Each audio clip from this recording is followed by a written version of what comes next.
नंदन व्रज जन रंजन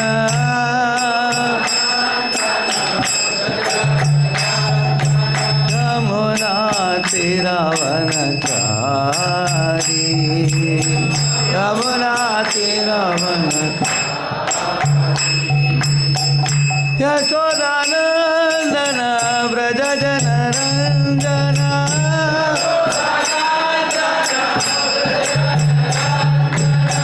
यमुना तीरावनचारी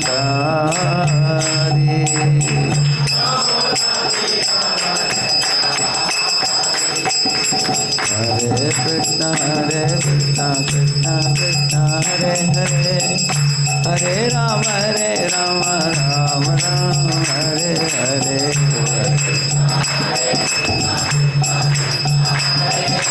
हरे राम हरे कृष्ण कृष्ण कृष्ण हरे हरे हरे राम राम राम हरे हरे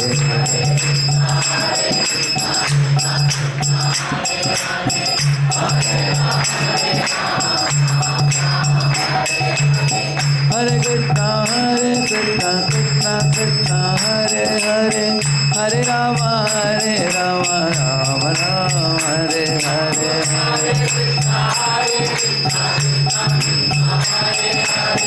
हरे राम हरे कृष्ण कृष्ण कृष्ण हरे हरे हरे राम राम राम हरे हरे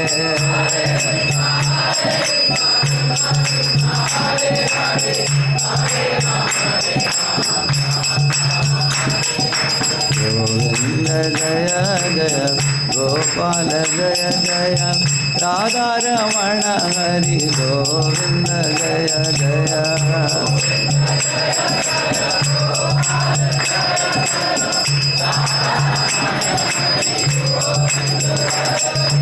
गोविंद जय जय गोपाल जय जय राधा रमण हरि गोविंद जय जय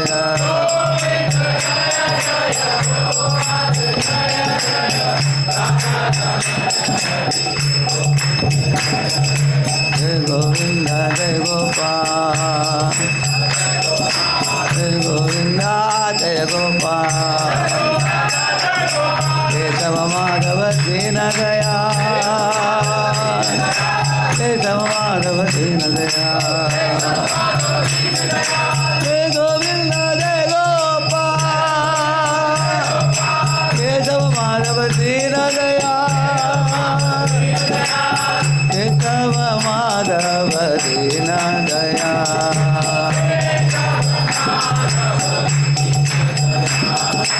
जय जय राधे जय जय श्याम जय जय श्री वृंदावन धाम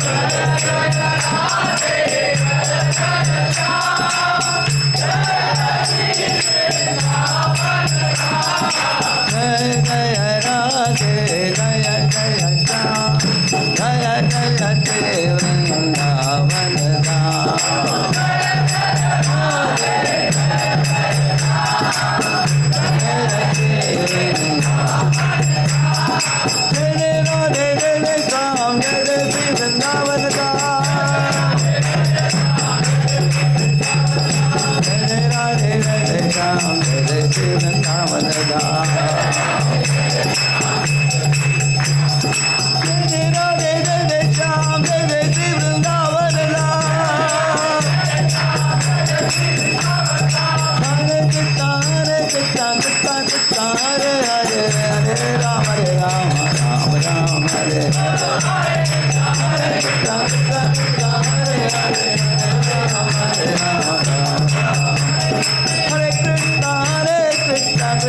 हरे हरे हरे राम राम राम हरे हरे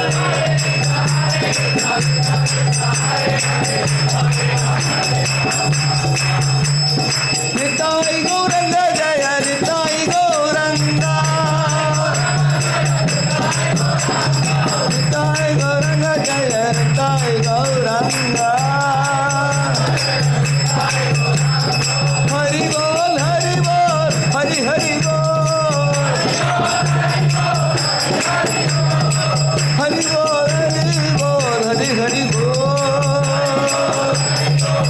जय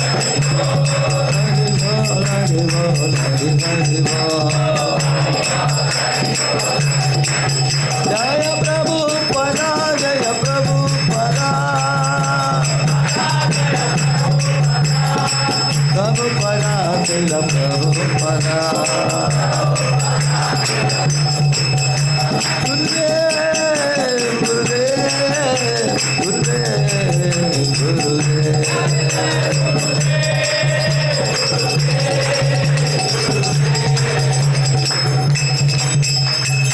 जय श्री राधा बांकी बिहारी लाल की जय, श्री श्री राधा श्याम सुंदर की, श्री श्री गौर निताई की, श्री श्री कृष्ण बलराम की, अनंत कोटि वैष्णव वृंद की, कलयुग पावन हरिनाम संकीर्तन की, निताई गौर प्रेमानंदी। हरे कृष्णा। मैं पहली बार इधर अलीगढ़ में आया हूँ। आने के पहले श्रीमान कृतदास अधिकारी महाराज, उनके साथ मुलाकात हुई आज, इसलिए थोड़ा देरी हो गई उनसे बात करते करते। मुझे पता चला कि ये अलीगढ़ बहुत पवित्र स्थान है। इधर बलराम जी ने बल्लबल नाम के असुर की वध की। इतना नहीं, प्रभुपाद जी भी 1976-1977 में अनेक बार आ चुके हैं प्रभुपाद जी इधर अलीगढ़ में। मतलब प्रभुपाद जी की इच्छा है कि अलीगढ़ में कुछ जोरदार प्रचार हो, है ना, इसलिए प्रभुपाद जी खुद होकर आए हैं इधर। और आप लोगों का प्रचार बहुत बढ़िया है। रेवती से मुझे सुनने को मिला कि आपका 4 एकड़ का मंदिर है, रास बिहारी प्रभु आप चला रहे हैं उधर ना, 4 एकड़ है, और 2 एकड़ का गुरुकुल भी है। साथ साथ ये भी केंद्र है राधा बांकी बिहारी केंद्र, जो हरिदास जी का भी जन्म हुआ निकट ही सुना मैंने, इधर से 1 किलोमीटर दूर में। तो बांकी बिहारी, राधा बांकी बिहारी के संबंध में मैंने एक कहानी सुना प्रभुपाद जी से। प्रभुपाद जी बता रहे थे कि एक गांव में एक व्यक्ति, उसने सोचा कि सबसे बड़ा जो, सुनाई दे रहा है क्या साउंड आपको क्लियर? ये बैस को 0 कर देना, बैस जो है ना इधर है। हरे कृष्णा कृष्ण कृष्ण हरे हरे, हरे राम राम राम हरे हरे। अभी ठीक है, पहले से ठीक है अभी। हाँ, क्लियर सुनाई दे रहा है आपको? पीछे भी माताओं को पीछे सुनाई दे रहा है? ठीक है। तो एक व्यक्ति ने सोचा इस दुनिया में जो सबसे बड़ा व्यक्ति है उसकी हमें सेवा करना। तो उसको पता चला कि गांव में सबसे बड़ा व्यक्ति है जो बड़ा टर्बन पहनने वाला, जो पंचायत है। तो उसने पंचायत जी के पास जाकर बोला कि आप मुझे अपनी सेवा में ले लीजिए। उसको सेवा मिल गई पंचायत से। तो कुछ महीनों के बाद देखा पंचायत तहसील के पास जा रहा था। हाँ, तो सोचा कि अरे पंचायत भी रिपोर्ट करता है किसी को। हाँ, तो चलो हम भी साथ जाते हैं उसके पास। तो पंचायत से परमिशन ली उन्होंने, अगर आपसे बढ़कर हैं तहसीलदार, तो आप अनुमति दीजिए मैं आपसे छुटवारा लेकर तहसीलदार की सेवा करूं। तहसीलदार की सेवा में चला गया वो। कुछ समय के बाद उन्होंने देखा कि तहसीलदार भी, वो भी एक कलेक्टर के पास जाते थे। वो हाँ, कोई IAFS ऑफिसर, ऐसे कोई बड़े ऑफिसर के पास जाते थे। सोचे कि अरे अनेक तहसील लोग हैं, वो लोग कलेक्टर को रिपोर्ट करते हैं, तो उनके पास जाकर ज्वाइन कर लिया वो। हाँ, उसके बाद उन्होंने देखा कि अनेक कलेक्टर लोग जाते हैं राजा के पास जाकर रिपोर्ट देते हैं। तो समझ गया कि ये सारे प्रदेश का एक ही मुखिया है जो राजा है। बस चलो अभी राजा के पास जाकर बोला कि आपसे बढ़कर कोई नहीं, तो आपके पास ही मैं नौकरी करना चाहता हूँ। तो राजा के पास जुड़ गया वो। एक दिन उसने देखा राजा भी अपने रथ में सवार होकर पहुँच गया राधा बांकी बिहारी मंदिर में। जाकर भगवान के सामने जाकर वो सर झुक रहा था। बड़ा आश्चर्य हुआ इस व्यक्ति को। वो अच्छा है क्या? इससे अच्छा है?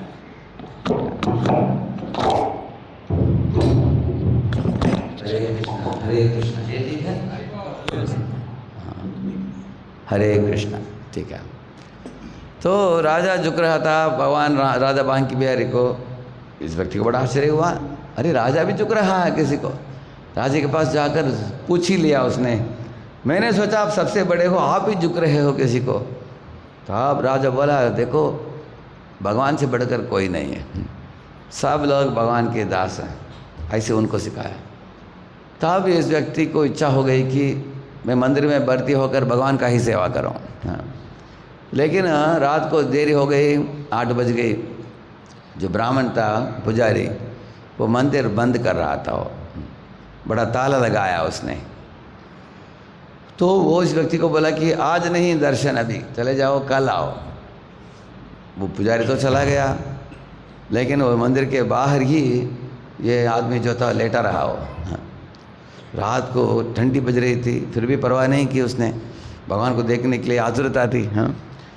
तो प्रातः काल में जब पुजारी ब्राह्मण लौट आया, देखा कि जो सोया हुआ है व्यक्ति, उसके शरीर के ऊपर जो चादर लगा हुआ है, चादर भगवान का चादर है।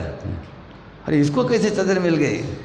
डांटा उसको, भगवान का चादर को लेकर खुद के ऊपर डाल लिया तुमने। वो बोला मुझे पता ही नहीं, रात को हम सो गए, बस कैसे हुआ मालूम नहीं। पुजारी ने भी देखा कि लाख लगाया हुआ है, चाबी इसके पास नहीं है, कैसे चादर मिला। तुरंत उसके मन में विचार उठा कि भगवान ने खुद होकर इसको अपना चादर पहनाया होगा, क्योंकि मेरे पास चाबी है, किसी और के पास नहीं है। तब समझ गया कि भगवान का कोई महान भक्त होगा। तो उसी दिन उसको मंदिर में एडमिट कर लिया और उसको पुजारी की सेवा में लगा दिया। ऐसे प्रभुपाद जी बताते हैं कथा बांकी बिहारी मंदिर के बारे में। हाँ। तो उस दिन से सारे दुनिया के जो स्वामी हैं, अनंत कोटि ब्रह्मांड नायक भगवान राधा बांकी बिहारी, उनकी सेवा उनको प्राप्त हो गई। हाँ। मत्तः परतरं नान्यत् किंचिदस्ति धनंजय, मयि सर्वमिदं प्रोतं सूत्रे मणिगणा इव। हे अर्जुन, इस दुनिया में सब चीज़ें चल रहे हैं, कैसे? जिस तरह ये कंटीमाला में सब मणियाँ जुड़ कर रहते हैं, कारण क्या है? एक नैलान का धागा सबको साथ में रखता है। अगर नैलान का धागा को निकाला जाए, सब मणि बिखर जाएंगे, है ना? इस तरह सब सारी चीज़ चल रहा है। सूर्य का उदय हो रहा है, सूर्य का अस्तमन हो रहा है, हाँ? चंद्रमा रात को आती है, तारे चमकते हैं, हवा बहती है, हाँ? और बारिश बरसता है, और धरती से धान्य उगती है। प्रातःकाल में फूल खिल उठता है, और फल पकते हैं। सब चमत्कार हम लोगों की आंखों के समक्ष देखने को मिलता है। ये सब करने वाले भगवान कृष्ण हैं। मया अध्यक्षेण प्रकृति ही, भगवान बताते हैं, सूयते सचराचरम। मेरे अधि अक्षता के, अधि का मतलब ऊपर से, अक्षर का मतलब आंखें, अधि अक्षर मतलब सुपरविजन। भगवान सुपरविजन करते हैं, मेरे नेतृत्व में प्रकृति ये सब कर रही है। कुछ लोग बोलते हैं, अरे प्रकृति तो सब बना कर दे रही है, भगवान को के बारे में आप लोग क्यों बात करते हो? कुछ लोग बोलते हैं सब नेचर से पैदा होता है। तो प्रभुपाद जी ने एक उदाहरण दिया। एक था, एक कुम्हार था। कुम्हार कैसे घड़ा बनाता, आप लोगों ने देखा है? हाँ, एक पहिया होता है, पहिया गोल गोल घूमता है, तो ऐसे हाथ ऐसे हिला हिला कर क्या करता है, एक घड़ा तैयार करता है। तैयार करके बाजू में रख देता है, बाद में और एक तैयार करता है, ऐसे, है ना? उसमें कभी बड़े घड़े होते हैं, कभी छोटे होते हैं, कभी प्लेट होते हैं, कभी कुल्हड़ होता है, छोटा बड़ा सब तैयार करके रख दिया उसने। दोपहर के समय लंच खाने के लिए चला गया। 2 कॉलेज के विद्यार्थी आए। एक ने पूछा, अरे इतने सारे चीज़ सर पड़े हैं, इतने घड़ा इत्यादि, ये सब किधर से निकला? दूसरा लड़का बोला कि ये सब पहिए से निकला है। वो सही बोला कि गलत बोला? आपको क्या लगता है? वो बोला कि ये सब पहिए से निकला हुआ है, ये सब चीज़ें, इतने घड़ा। वो सही बोला गलत बोला? गलत नहीं बोला, सही बोला, पहिए से ही निकला वो। लेकिन उसने, उस व्यक्ति ने पूछा, अरे पहिया अपने आप निकालता है क्या ये सब चीज़ों को? हाँ।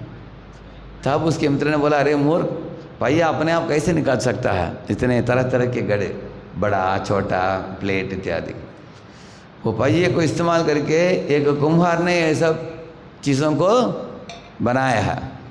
ऐसे उन्होंने बताया। समझा ना आपने ये बात? तो इसी तरह आप प्रातःकाल में जाओ बगीचे में, एकदम सुंदर रंग बिरंगे फूल दिखते हैं। कोई लाल फूल है, कोई पीला है, कोई नीला है, कोई हरा है, हाँ? और वो फूल भी अलग अलग साइज़ के, हाँ, फूल भी अलग अलग साइज़ के हैं। और एक बड़ा है, छोटा है, सुगंध भी उनका अलग अलग है, फल भी अलग अलग है। ये प्रकृति रूपी यंत्र से ये सब निकलते हैं, लेकिन निकालने वाला कौन है? ईश्वर, परमेश्वर है, भगवान। जैसे अभी मैं गा रहा था, मैं कोई प्रभु जी मृदंग बजा रहे थे, नाम क्या है उनका? नरोत्तम। अभी मृदंग जो बढ़िया बजाया, कितने लोगों ने सुना मृदंग का ध्वनि? आप लोगों ने सुना है? अभी आपको अच्छा लगा आपको, तो आप मृदंग को प्रशंसा करोगे, नहीं तो नरोत्तम दास प्रभु को प्रशंसा करोगे आप? नरोत्तम प्रभु को, करेक्ट है? क्योंकि उसमें उनके पास बजाने की चतुरता है, कला कौशलता है। इसी तरह प्रकृति से निकलने वाले अनेक पदार्थ हैं इस दुनिया में, लेकिन हम प्रकृति को गुणगान करनी चाहिए, नहीं तो प्रकृति से निकालने वाले ईश्वर की गुणगान करनी चाहिए। आप बताओ, समझे नहीं आप लोग ना? प्रश्न समझ गए? कितने लोग समझ गए बात? हाँ, तो भगवान जो तैयार करते हैं प्रकृति के द्वारा, उनकी गुणगान करनी चाहिए, नहीं तो प्रकृति की गुणगान करना चाहिए, भगवान की। करेक्ट है? कोई अगर वीणा बजा रही है कोई माता जी, वीणा से मीठे मीठे मधुर ध्वनि निकलते हैं, हाँ? लेकिन हम वीणा की गुणगान नहीं करेंगे, वीणाधारी, वीणा बजाने वाले, उनकी गुणगान करेंगे, हाँ? क्योंकि वो बजाए बिना वीणा जैसे कि वैसे पड़ा रहेगा वो। करेक्ट है ना? ऐसे परमेश्वर जो है इस दुनिया को रचा कर हम लोगों को इधर छोड़ा है। कुछ तो कारण होगा क्यों हम लोगों को इधर उन्होंने भेजा। अगर कोई बुद्धिमान हो, वो ये प्रश्न पूछेगा कि इस धरती में हमको जन्म क्यों दिया गया है, हमारा कर्तव्य क्या है, हम नाना तरीके की यातनाओं को क्यों भोग रहे हैं। करेक्ट है ना? अगर आप में से किसी को मैं बुलाकर बोलता हूँ कि आंख बंद कर लो और आपको चिमटी देता हूँ, आपको चिमटी का अनुभव होगा, दर्द होगा, लेकिन पता नहीं चलेगा कि कौन दे रहा है चिमटी। करेक्ट है ना? इसी तरह हम लोगों को तकलीफ हो रहा है, शरीर से व्याधि होते हैं, मन से तनाव होता है, परजीवों से भी क्लेश होता है, मच्छर काटते हैं, है ना? कोई पिक पॉकेट चोरी कर लेता है पॉकेट, परजीवों से भी क्लेश, प्रकृति से भी क्लेश, कभी अनावृष्टि, कभी अतिवृष्टि होता है ना? इधर भी कभी आप लोगों का अनुभव होगा, धूप कड़ी होता है ना, करेक्ट है ना? और दूसरे मौसम में ठंडी बहुत बचता है। तो ये इतने तरीके के तकलीफें हमें प्राप्त होता है, देने वाले कौन है इंसान को सोचना चाहिए। क्योंकि तकलीफ अपने आप नहीं होता है। अगर आपको दर्द होता है, कोई चिमटी दे रहा है, शायद आपको मालूम नहीं कौन चिमटी दे रहा है। अगर एक मच्छर आकर बैठता है पीछे, वो इंजेक्शन देता है, वो है मच्छर, तुरंत आपका हाथ दर्द जाएगा, है कौन तकलीफ दर्द दे रहा है। कोई अपने आप आपको दर्द नहीं होगा, कोई दे रहा है वो। इसी तरह इस दुनिया में सब तकलीफ के पीछे कौन है अगर कोई पूछेगा? आदि आत्मिका, आदि भौतिका, आदि दैविका। ये तीन तरह के ताप जो हैं, ये इसको बोलते हैं दुर्गा का त्रिशूल है। ये दुर्गा के हाथ में क्या है? त्रिशूल। ये त्रिशूल आदि आत्मिका को मतलब हमारे शरीर मन से होने वाले दुख, और आदि भौतिका का मतलब है परजीवों से होने वाले क्लेश, और आदि दैविका का मतलब है प्रकृति के द्वारा होने वाले क्लेश। करेक्ट है ना? तो कोई बताइए मुझे, दुर्गा माता हाथ में त्रिशूल लेकर हमको तकलीफ क्यों दे रही है? कारण क्या है? कोई बता सकते हैं? हम सब भगवान के ही बच्चे हैं, इधर आए हैं, हमको तकलीफ क्यों दे रही है? त्रिविध ताप क्यों दे रही है? वो उनको क्या तकलीफ देने में मज़ा है क्या? उनको क्यों दे रही है? हाँ बोलिए, उनको माइक दीजिए उनको।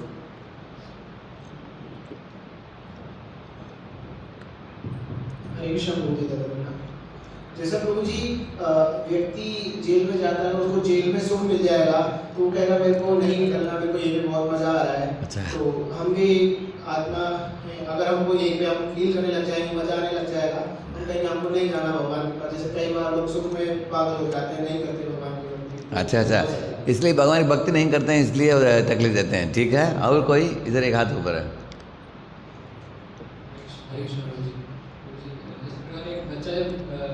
छोटा बच्चा जैसे मल क्या कर देता है तो गंदा हो जाता है, तो माँ उसे साफ करके उसके पिताजी को देती है। इसी प्रकार माया भी हमारी माँ की तरह है, शुद्धि करके भगवान को। बढ़िया है, वेरी गुड, चल बजाइए। देखिए सही बोला आपने। एक ने बोला उन्होंने कि हम जेल में आए हैं, जेल में दंड प्राप्त होता है।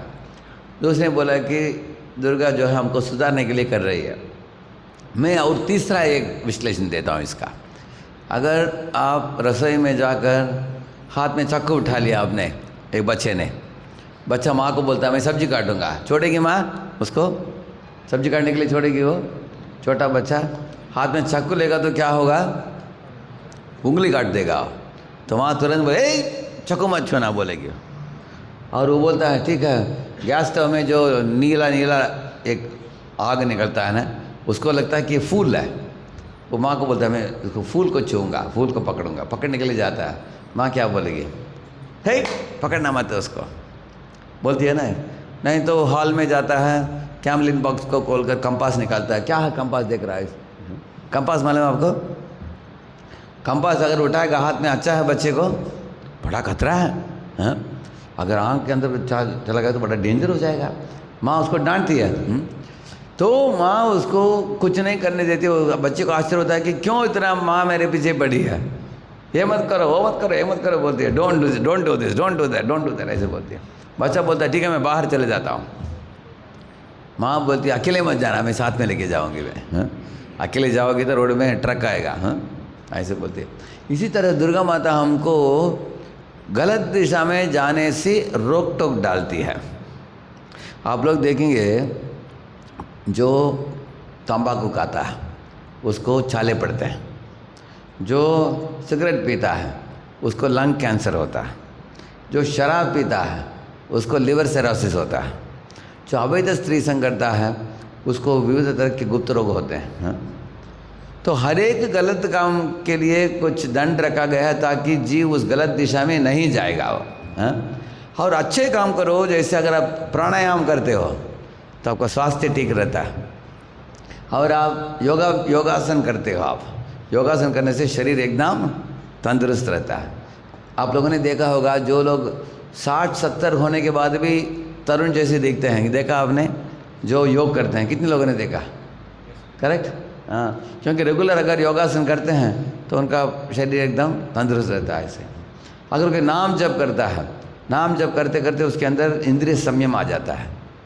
इंद्रिय संयम, मन की मलिनता मिट जाता है, सभ्य बन जाता है। जैसे क्रूर मृगारी महान भक्त बना, पतित से पतित अजामिल नाम जप कर उत्तम पुरुष बन गया वो, हाँ? भगवत नाम की प्राप्त की है इसे उन्होंने। इस तरह अच्छी चीज़ करने वालों के लिए अच्छा फल रखा गया है। करेक्ट है ना? प्राणायाम, नहीं तो योगासन, नहीं तो नाम जप, और शाकाहारी भोजन भगवान को भोग चढ़ाकर प्रसाद के रूप में जो खाते हैं एकदम तंदुरुस्त रह सकते हैं वो, हाँ? इसके विरुद्ध जो नियमों को तोड़ते हैं उनके लिए तकलीफ है, समझना आपने? तो इस दुनिया में आदिकाल से 2 तरीके के लोग हैं, एक है देवगण, दूसरे हैं असुरगण। फर्क क्या है दोनों में? देवगण का मतलब है ABCDEFGH, आप याद रखना, हाँ?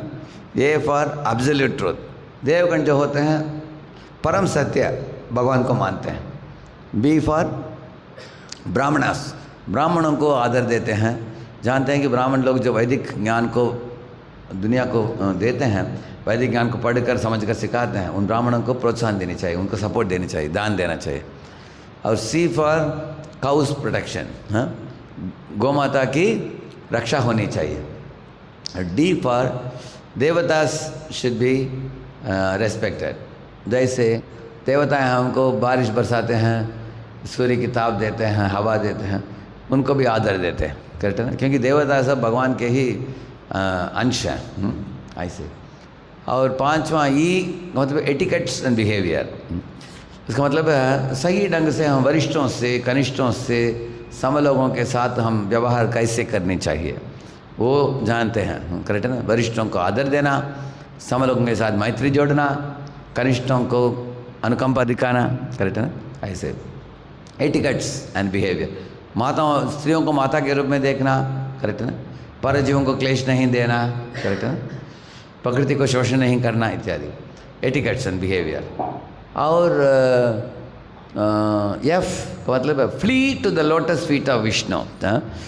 जब भी तकलीफ हो, जो लोग वैदिक संस्कृति फॉलो करने वाले भगवान की श्री चरणों की ओर भाग जाएंगे। ओम तत्विष्णुम परमम पदम सदा पश्यन्ति सूर्यः, ऐसे बताया है।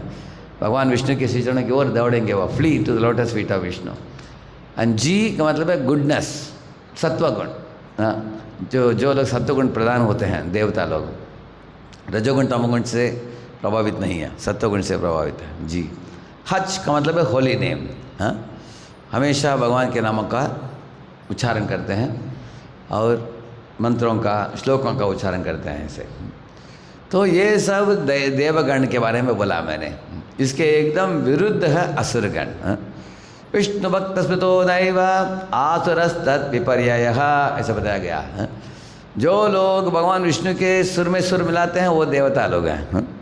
जो भगवान विष्णु के उपदेश आदेशों के विरुद्ध हैं वो असुर हैं। समझना आपने। तो जैसे एक श्लोक भी है भगवद गीता में, यः शास्त्रविधि मुत्सृज्य वर्तते कामकारतः न स सिद्धिम अवाप्नोति न सुखम न पराम गतिम प्रवृत्तिम च निवृत्तिम च जना न विदुरासुरा न शौचम नापि चाचारो न सत्यम तेषु विद्यते।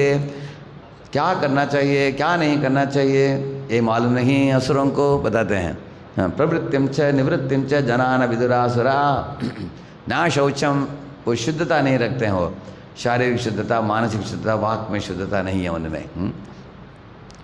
और न चाचारो, आचार मालूम नहीं उनको, सही व्यवहार मालूम नहीं है, सत्य बोलते नहीं, झूठ बोलते हैं। तो ये असुर लोग हैं। ये दो तरीके के लोग आदिकाल से इस दुनिया में होते आए हैं, दैवी प्रवृत्ति वाले लोग और आसुरी प्रवृत्ति लोग। तो हम लोग किस पक्ष में रहना चाहिए? हमें दैवी संपत्ति को बढ़ाना चाहिए, नहीं तो आसुरी संपत्ति को बढ़ाना चाहिए।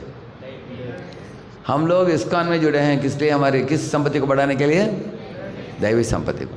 लेकिन हमारे अंदर अभी दैवी संपत्ति भी है थोड़ा और आसुरी संपत्ति भी है। जैसे आप देखेंगे प्रहलाद और हिरण्यकशिपु दोनों को तुलना करो। हिरण्यकशिपु के अंदर भोग वृत्ति था, प्रहलाद के अंदर सेवा वृत्ति थी, करेक्ट है ना? भगवान को सेवा करने की वृत्ति थी। इसी तरह आप बताइए कौरवों के अंदर क्या था? कौरवों के अंदर वो भोग वृत्ति था, सेवा वृत्ति था, भोग। और पांडवों के अंदर करेक्ट। और ब्रजवासियों के अंदर हाँ, और कंस के अंदर भोग वृत्ति। ये दो वृत्तियाँ इस दुनिया में देखने को मिलता है। इसी तरह रावण के अंदर और हनुमान के अंदर, हाँ समझ गए ना आप लोग? तो हमें किस वृत्ति को बढ़ाना चाहिए, किस वृत्ति को मिटाना चाहिए? हाँ, सेवा वृत्ति को बढ़ाना और आसुरी वृत्ति को मिटाना, ये जीवन का उद्देश्य है। तो हमारे चित्त की मलिनता जब मिटता जाएगा हरिनाम के जप से, धीरे धीरे हमारी सेवा प्रवृत्ति बढ़ता जाएगा।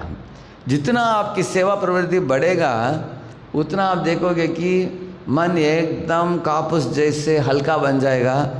सब जीवों को आप एक अनुकंपा की आंखों से, प्रेम की आंखों से आप देख पाओगे जितना हमारी सेवा वृत्ति बढ़ता हो। जैसे हनुमान जी, है ना? हनुमान ने सीता को माता के रूप में देखा, लेकिन रावण ने देखा सीता को एक भोग्य वस्तु के रूप में देखा, करेक्ट है ना? तो ये बुरा नज़र से देखा, कौन? रावण। लेकिन हनुमान सीता को माता के रूप में देखा ऐसे। तो हम लोग इस दुनिया में देखते हैं कि असुर देव दोनों तरीके के श्रेणी के लोग हैं। हम देवता जैसे लोगों के साथ हम संग करना चाहते हैं। तो श्रीमद् भागवत के एक छोटा प्रसंग में आपके सामने प्रस्तुत करना चाहता हूँ। ये 8वें स्कंद में ऐसे बात आता है, क्योंकि अगर हम सुनेंगे इस लीला को इस लीला से हम बहुत लाभान्वित होंगे अपने आध्यात्मिक जीवन में। हाँ, क्योंकि हमारे व्यक्तिगत जीवन में हमें दोनों तरीके के लोग मिलते हैं। हाँ, आसुरी प्रवृत्ति वाले लोग भी मिलते हैं और दैवी प्रवृत्ति वाले। लेकिन इस लीला से आपको पता चलेगा कि देवता लोग जो होते, देखिए 3 श्रेणी के लोग हैं, आस्तिक, नास्तिक और भक्ता। हाँ, शुद्ध भक्त होते हैं।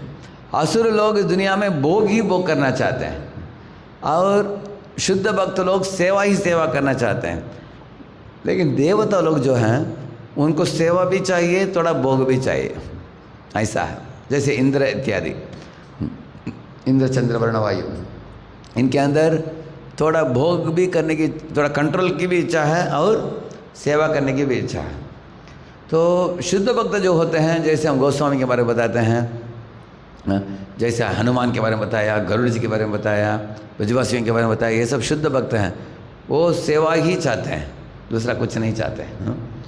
लेकिन देवता लोगों के अंदर सेवा और भोग दोनों का मिश्रण है, मिश्रित भक्त हैं। क्या भक्त हैं? ये जानते हैं ना, चतुर्विधा भजन्ते माम जना सुकृतिनोर्जना आर्तो जिज्ञासु अर्थार्थी ज्ञानी च भरत ऋषभ। 4 तरह के लोग भगवान कृष्ण के पास आते हैं। लेकिन अगर कोई है दुखित व्यक्ति है, दुख मिटने के बाद चला जाता है वो। कोई है पैसा अर्जन करने के लिए आता है, पैसा मिल गया तो भगवान को भूल जाता है कभी, करेक्ट है ना। लेकिन शुद्ध भक्त कभी भगवान को नहीं बोलेंगे, उनको भगवान से कुछ नहीं चाहिए, सिर्फ सेवा चाहिए। आप लोगों में कितने लोगों को चाहिए? शुद्ध भक्ति चाहिए आपको 100% है। ये 24 कैरेट गोल्ड है, ऐसा है, शुद्ध घी से बनाया हुआ लड्डू। हाँ, एक दुकान लगा दो, शुद्ध घी से बनाया हुआ लड्डू 25 रुपया। उसके निकट और एक दुकान खोलो, 5 रुपये का लड्डू, लेकिन वो रिसाइकल्ड तेल में बनाया हुआ, 20 बार रिसाइकिल किया, तो लोग क्या खरीदेंगे? 5 रुपये वाला और नहीं तो 25 वाला खरीदेंगे लोग। 25 वाला ज़्यादातर लोग क्या खरीदते हैं? 5 वाला। लेकिन 5 वाला खरीदने के बाद डॉक्टर को फी देना पड़ेगा, गरा हो जाता है, गला बैठ जाता है, करेक्ट ना। इस दुनिया में शुद्ध भक्ति मांगने वाले कम लोग हैं। तो देवता लोग जो हैं वो लोगों के अंदर मिश्रित भक्ति हैं। फिर भी भगवान विष्णु ने उनको बोला, हे देवताओं, आजकल आप लोग कमज़ोर हो गए, इंद्र की सब ऐश्वर्य मिट गया, अभी आप लोग क्षीण हो गए। इसलिए आप क्या करो, आपको एक उपाय देता हूँ, आप लोग चलो असुरों के पास। इंद्र को बुलाया, भगवान ने बुलाया, असुरों के पास जाओ, उनको बोलो कि उनके साथ एक प्रोजेक्ट करोगे, समुद्र मंथन। हाँ, एक और देवता लोग होंगे, दूसरी ओर असुर लोग होंगे। मंदारा पर्वत को दुग्ध सागर में लेके जाकर, हाँ, वो समुद्र मंथन करके अमृत जो प्राप्त होगा, दोनों बंटवारा करके खा सकते हैं। ऐसे जाकर एक प्रस्ताव रखो उनके सामने। तो इंद्र जो था वो सोचता था कि असुर लोग मेरे दुश्मन हैं। आप लोग ज़रा सोचो, अगर आपकी गुरु महाराज नहीं तो भगवान बोलते हैं आपके दुश्मन के पास जाकर एक विनती करो, हमारा मन क्या बोलेगा? तैयार रहेगा? मन क्या मना करेगा ना? लेकिन इंद्र ने क्या बोला? भगवान, अगर आपकी खुशी के लिए मैं दुश्मन के पास जाकर सर झुकने के लिए भी मैं तैयार हूँ। ये पहली बात हमें सीखना चाहिए। गुरु और कृष्ण की खुशी के लिए हम ये मित्र है और शत्रु है वो सब नहीं देखते हैं, वो झुकने के लिए भी तैयार था। कौन? इंद्र। इंद्र शुद्ध भक्त है, मिश्रित भक्त है? उसका मतलब मिश्रित भक्त होते हुए भी थोड़ा अहंकार भी होता है, फिर भी भगवान की इच्छा को पूर्ति करने के लिए वो असुरों के पास जाकर याचना करने के लिए तैयार हो गया। हाँ? अपने अहंकार को बाजू में रखकर गया वो असुरों के पास। असुर के नेता कौन थे, कोई जानता है क्या? बलि महाराज। हाँ, कौन बोला बलि महाराज? किससे? हाँ, ताली बजाइए माता को, सही बोल दिया। हाँ, तो बलि महाराज जो थे बैठे थे असुरों के साथ सभा में। इंद्र को देखकर सब असुर चिल्लाने लगे, आ गया, देखो, पकड़ो उसको, मारो, काटो, बोल रहे थे। बलि महाराज बोला, अरे आप लोग शांत रखो, देखते हैं क्या कारण के लिए आया है, क्या है उसका हेतु, बुलाओ उसको कुर्सी दिया। बलि ने उसका आदर किया। इंद्र को पूछा, आपको क्या चाहिए, क्या कारण से आए हो? बलि को बोला इंद्र ने, ऐसे मेरा एक सुझाव है कि हम लोग आपसे जुड़कर एक प्रोजेक्ट करना चाहते हैं। हम दोनों करेंगे समुद्र मंथन, हाँ, आप तैयार है क्या? तो बलि ने सोचा हम लोग, हमारे पास अभी शक्ति है, धन दौलत है, सारे राज्य है, देवताओं के राज्यों को भी हमने छीन लिया है, सब कुछ है। तब उन्होंने सोचा कि जब अमृत निकलेगा तो हम सब लोग अमृत पी लेंगे और देवताओं को भगा देंगे, क्योंकि कमज़ोर हैं, वैसे तो कमज़ोरी है वो। तो असुर लोग सहमत हो गए हाँ आने के लिए। तो ये समुद्र मंथन चालू होने के पहले भगवान ने देवताओं को बुलाया, उनको बोला ना भेतव्यम कालकूटात् पिशाच जलधि संभवात्, ऐसे एक श्लोक बोलते हैं हाँ, बताते हैं कि हे देवताओं, 4 चीज़ बोला भगवान ने उनको। समुद्र मंथन करते समय अनेक भेंट निकलेंगे, लेकिन हाथ मत डालना आप, मैं जो दूंगा वो ही अब लेना चाहिए, कुछ भी चीज़ को उठाना नहीं चाहिए। सहमत है क्या पूछा, सब लोग हाँ बोल दिया। दूसरा चीज़ भगवान ने बोला, अगर मैं असुरों को कुछ ज़्यादा भेंट दे देता हूँ उसको देकर अब जलना नहीं चाहिए, हाँ, तो लोभ नहीं करना चाहिए। पहला बोला काम मत करो, दूसरा है लोभ मत करो। हाँ? काम मतलब इच्छा, किसी भी भेंट के लिए इच्छा मत रखो, मैं जो दूंगा वही लेना चाहिए। हाँ? दूसरा है अगर वो लोगों को ज़्यादा दे दिया तो आप झगड़ा मत करना, क्रोधित मत हो जाना, ठीक है। दूसरा बोला। तीसरा बोला उन्होंने लोभ भी मत करना और क्रोध भी मत करना। हाँ? असुर लोग कुछ झगड़ा भी करते हैं, आप नाराज़ कभी मत हो जाना, भगवान बोला, क्योंकि नाराज़ होने से काम नहीं होगा। हाँ, आपका अनुभव होगा, अगर किसी के साथ आपने झगड़ा कर दिया। हाँ, एक बार एक डिपार्टमेंट के पास ड्राइवर था, उसके लिए डिपार्टमेंट हेड जो था उसके साथ झगड़ा किया, ड्राइवर को कुछ ज़ोर से कुछ बोल दिया और ड्राइवर वो डिपार्टमेंट छोड़कर दूसरे डिपार्टमेंट ज्वाइन कर लिया मंदिर में। हाँ, इसको अभी ड्राइविंग के लिए कोई नहीं मिला 2 महीने के लिए, करेक्ट है ना। कभी झगड़ा करने से क्या होता है, काम नहीं होता है। एक पुरुष था, अपने पत्नी को थप्पड़ मार दिया उसने, तो पत्नी अपने मायका में चली गई। वो 3 महीना इसको खुद को कुकिंग करना पड़ा, तब अकल आ गया उसको। फ़ोन किया उसको, आ जाओ बोला, वो बोली कि नहीं आऊँगी, आपने थप्पड़ मारा हमको। तो अपने उसके पिता जो थे, उसके सास जो थे, उनको बोला कि मैं माफ़ी मांगता हूँ, भेज दीजिए उसको। वो आकर छोड़ कर गए। वो इस दुनिया में नाराज़ होने से नुकसान ज़्यादा होता है, करेक्ट है ना। तो भगवान ने बोला तुम काम मत करो, लोभ मत करो, क्रोध मत करो।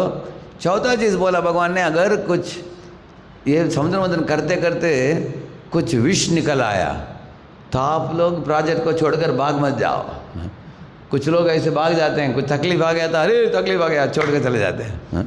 छोड़कर मत जाओ, ना भेतव्यम कालकूटात् पिशाच जलधि संभवात्, भगवान ने बोला ऐसे, क्योंकि मैं रहूँगा आप लोगों के साथ। मेरा चिंतन करो, चिंता ना करो, चिंतन करो। हाँ, चिंता करने से चिंता बढ़ता है, मेरे चिंतन करने से चिंता से मुक्त हो जाओगे। हाँ, इसलिए मेरा चिंतन करो, भगवान ने बोला, मैं तुरंत आप लोगों को मदद करूँगा।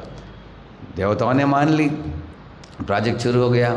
असुर लोग एक ओर, देवता लोग दूसरी ओर मंदार पर्वत को लेकर आए वो लोग। वो लंबी कथा को मैं संक्षिप्त रूप में आपको बता रहा हूँ। मंदार पर्वत को बीच में डालकर करते समय क्या हुआ, मंदार पर्वत को पहले उठाकर आने के लिए भगवान की मदद की ज़रूरत पड़ी। भगवान ने खुद उसको उठाकर गरुड़ के ऊपर रखकर एक पंखे में देवताओं को, दूसरे पंखे में असुरों को रखकर सबको लेकर आया भगवान ने।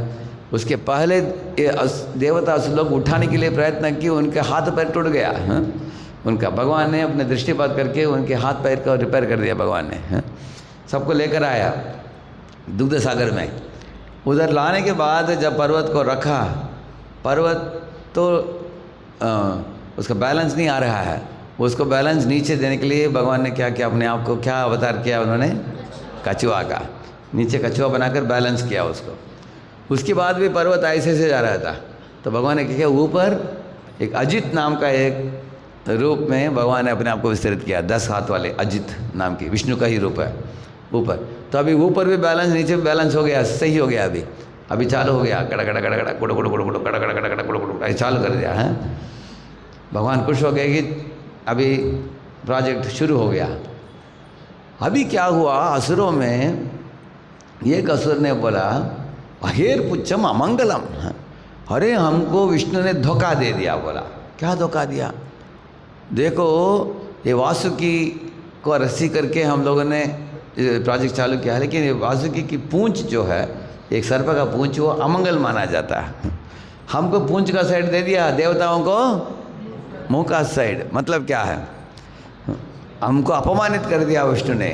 तो हम क्या करना चाहिए, प्रोजेक्ट छोड़ दो, हम निकल जाएंगे। बायकॉट किया, स्ट्राइक कर दिया उन्होंने। तब भगवान विष्णु ने बुलाया देवताओं को, देवताओं असुर लोग ऐसे बोल रहे हैं, आपका मत क्या है? क्या आप लोग पूंछ साइड पकड़कर ये सेवा करने के लिए तैयार है क्या? देवता लोग बोले भगवान को, आप जो बोलेंगे हम करेंगे। अगर आप बोलेंगे निकल जाओ तो निकल जाएंगे, ठहरो तो ठहरेंगे, पूंछ पकड़ो तो पूंछ पकड़ेंगे, मुँह पकड़े बोलेंगे तो मुँह पकड़ेंगे। तो आप जो बोलेंगे हम करेंगे, क्योंकि हम किसके दास हैं? आपके दास। भगवान खुश हो गए, चलो सब लोग पूंछ साइड आ जाओ। पूंछ साइड में आ गए, असुरों को दूसरी साइड में रख दिया भगवान ने। प्रोजेक्ट चालू हो गया, कड़ा कड़ा कड़ा कुटु कुटु चालू। तो वासुकी को उल्टी आ गया, ऐसे धुआं निकालने लगा मुँह से हैं। तो वो विष के साथ मिला हुआ वो जो धुआं जो था, गरम गरम धुआं था वो है, सबके चेहरे में आ गया असुरों के।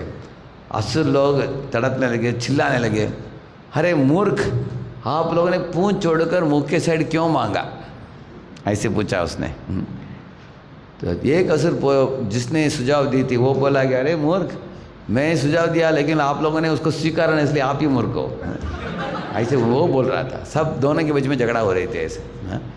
देखिए, अगर हमको background service, forefront service, limelight service बोलते हैं, दो तरह की सेवा है। अनेक लोग क्या लाइमलाइट सर्विस चाहते हैं, बैकग्राउंड सर्विस चाहते हैं? लाइमलाइट सर्विस, करेक्ट ना? एक बार एक युवकों का प्रोग्राम था, उधर 1000 लोग आ गए थे युवक।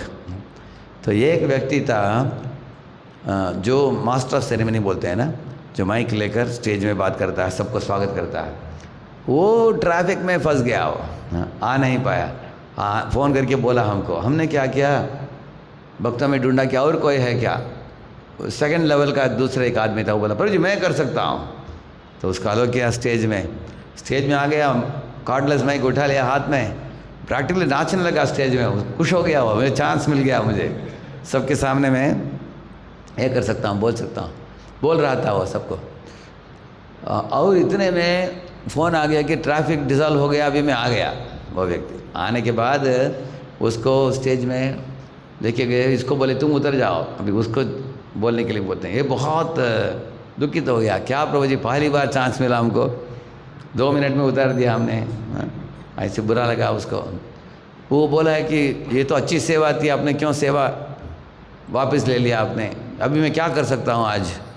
वो बोले कि पीछे जाओ, ग्रीन रूम में प्राइस पैकिंग चल रहा है, प्राइस पैकिंग करो। क्या वो तैयार था क्या? वो ये क्या सेवा है, कौन देखने वाला है, ये तो बैकग्राउंड सर्विस है। उसको अच्छा नहीं लगा।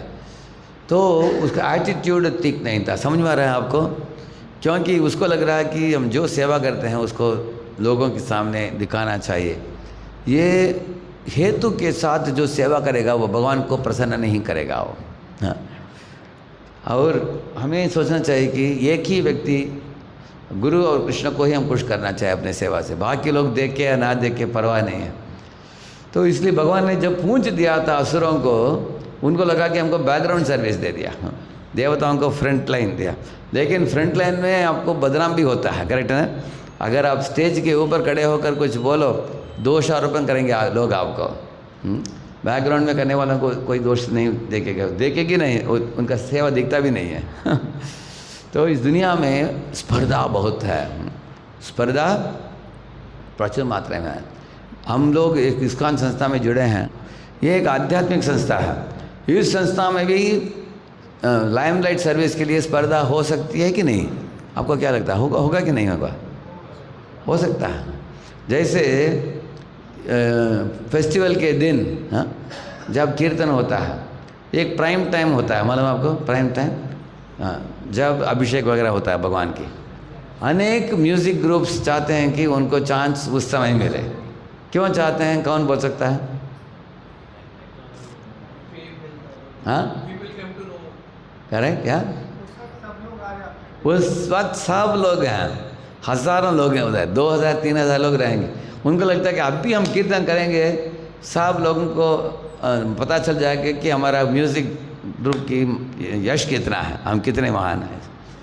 और उनको बोलो आप ड्रामा भी हम बोलते हैं, पहले ड्रामा कर दो 7 बजे, हैं, उसके बाद 7:30 प्रवचन चालू करते हैं। वो लोग बोलेंगे नहीं प्रभु जी पहले लेक्चर कर दो, लास्ट में हम ड्रामा करेंगे 8:30 बजे। क्यों? क्योंकि उस समय भीड़ ज़्यादा रहता है। तो कभी कभी स्पर्धा होता है इस तरह लोगों को।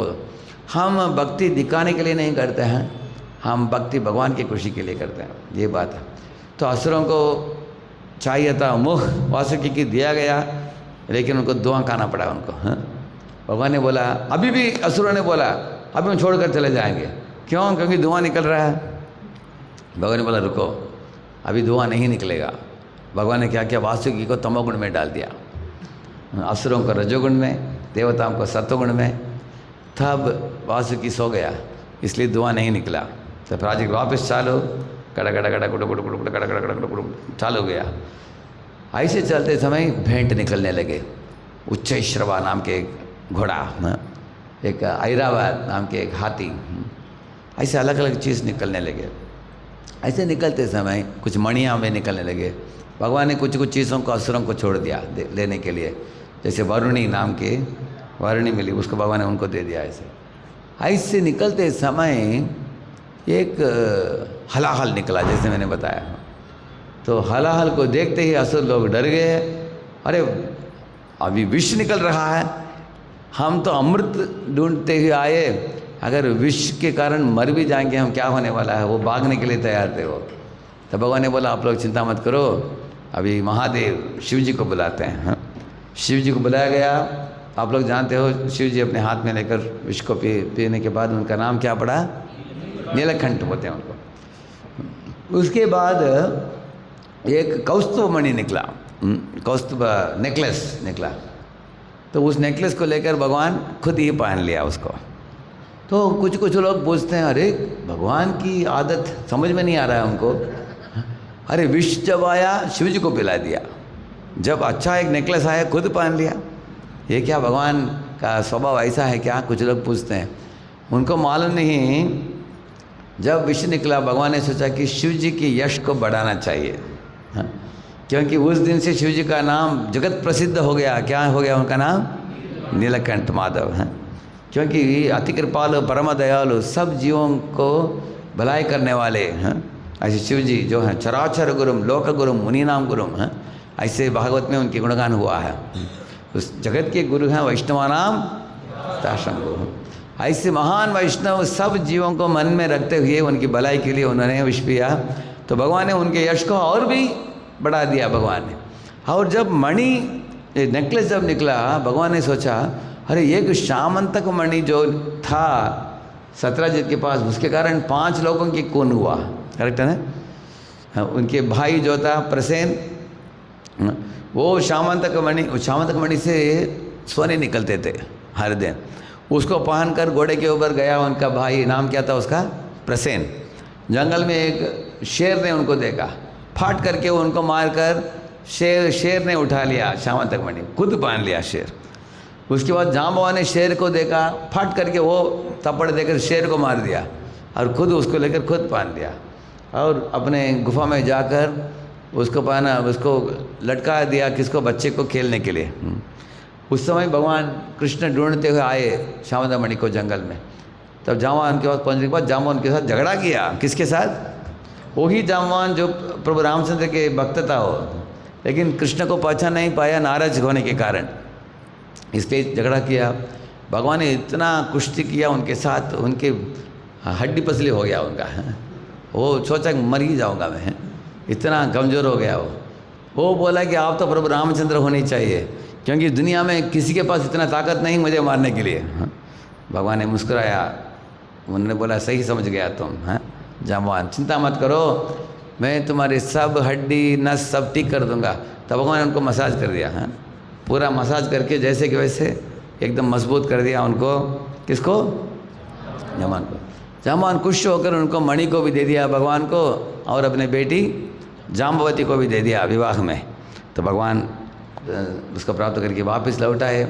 सत्यजित को बुलाकर बोला, सत्यजित तुमने मेरे बारे में अफवाह फैलाया तुमने, तुमने बोला कि प्रायः कृष्णेन निहतो मणिग्रीवो वनम गतः, ऐसे बोला वो। शायद कृष्ण ने ही जंगल में मेरे भाई को मारकर वो मणि को चोरी कर लिया करके तुमने गलत अफवाह फैलाया। इसलिए मैं तुमको सत्य बात बताने के लिए मैं जंगल में जाकर लाया हूँ। तुम्हारे भाई को मैंने मारा नहीं, किसने मारा? शेर ने मारा। और शेर को किसने मारा? जामवान ने मारा। जामवान को पराजित करके मैं लेके आया मणि, अभी इधर है मणि, ले लो बोला। तब सत्यजित को बहुत शर्म आया। वो सोचा कि मैंने बहुत बड़ा गलती कर दिया, द्वारका में अफवाह फैला दिया। तो वो अपने बेटी को दिया उनको, भगवान को। नाम क्या था उनका? सत्यभामा। तो सत्यभामा को देते समय साथ साथ उन्होंने श्यामंता मणि को भी दे दिया। किसको? भगवान को बोले कि आप दोनों ले लीजिए। तो भगवान ने दोनों को लिया। देखा कि सत्यजित के चेहरे में वो दे रहा है लेकिन देने के लिए मन नहीं है। हाँ, तो भगवान ने क्या बोला, ठीक है मैं सत्यभामा को रखता हूँ, ये मणि को तुम ले लो, तुमको चाहिए ना। बोला थैंक यू बोलकर ले लिया वो। कौन? सत्यजित। मतलब उसको लालच थी। हाँ, भगवान तब दे दिया, ले लिया। हाँ, इसके कारण क्या हुआ, बाद में शतधन्व जो है वो सत्यजित को मार कर वो मणि को लिया उससे। हाँ, उनसे ले लिया वो। हाँ, उसके बाद शतधन्व भी मारा गया बाद में। हाँ, उसका भी खून हुई उसका भी। उसके बाद अक्रूर के हाथ में, अक्रूर का बदनाम भी हुआ बाद में। तो भगवान ने सोचा एक श्यामंत का मणि को लेकर 4-5 लोग मर मिटे। हाँ, कुछ महान लोगों का भी बदनाम हुआ। ये साधारण भौतिक मणि है, उसका इतना इफेक्ट है इस दुनिया में। ये जो कौस्तुभ मणि अगर इस दुनिया के लोगों को प्राप्त होगा, दुनिया में ध्वंस मच जाएगा, युद्ध मच जाएगा, सारे जीव एक दूसरे के साथ झगड़ा करके खून करेंगे एक दूसरे को, अच्छा नहीं। इसलिए भगवान ने खुद पहन लिया उसको। समझ रहे हैं? अभी भगवान के साथ कोई युद्ध कर सकता है क्या कोई? भगवान कभी भी पराजित नहीं होते, है ना। भगवान ने ये कर दिया, उनको पहन लिया ऐसे, ठीक है। इसलिए इसके बाद क्या हुआ, जब अमृत निकला, कौन लेकर आया अमृत? हाँ, धन्वंतरी, वो भी भगवान का ही एक रूप है। हाँ, लक्ष्मी भी निकली। उसके बाद भगवान जब धन्वंतरी ऐसे अमृत कलश लेकर निकले, तुरंत असुर लोग भागते हुए गए।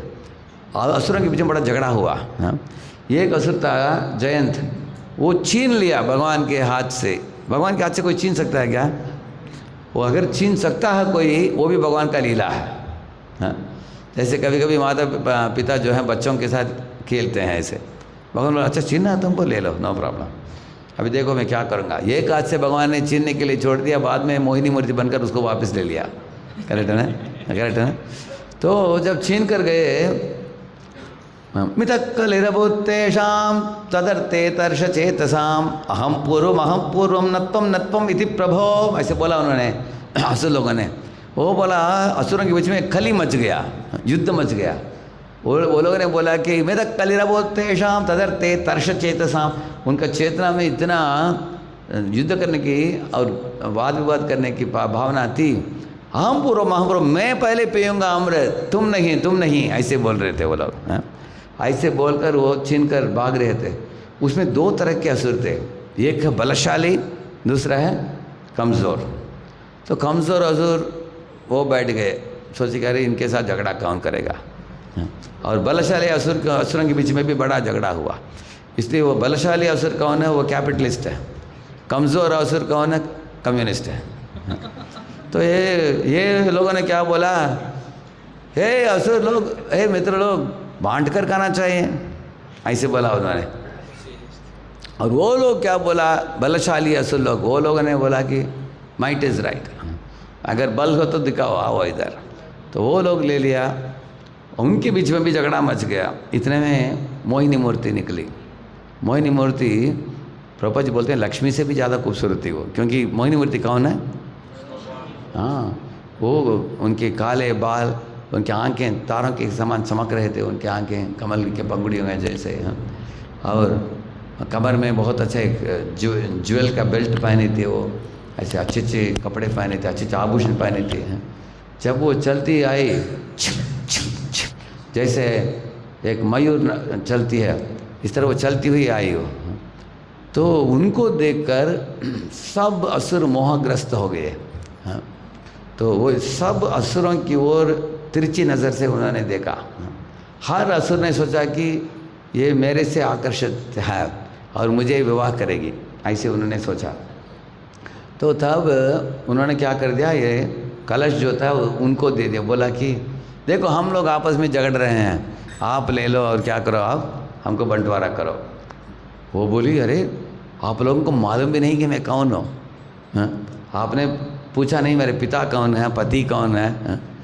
मैं अकेली घूमने वाली स्त्री को आप लोग इतना ये विश्वास कैसे रखते हो मेरे ऊपर? हाँ? देखो मेरे हाथ में दे दोगे, मैं कुछ भी करूँगी, चलेगा क्या? ऐसे उन्होंने पूछा। और रसूल बोले हाँ चलेगा चलेगा, ही दे दिया।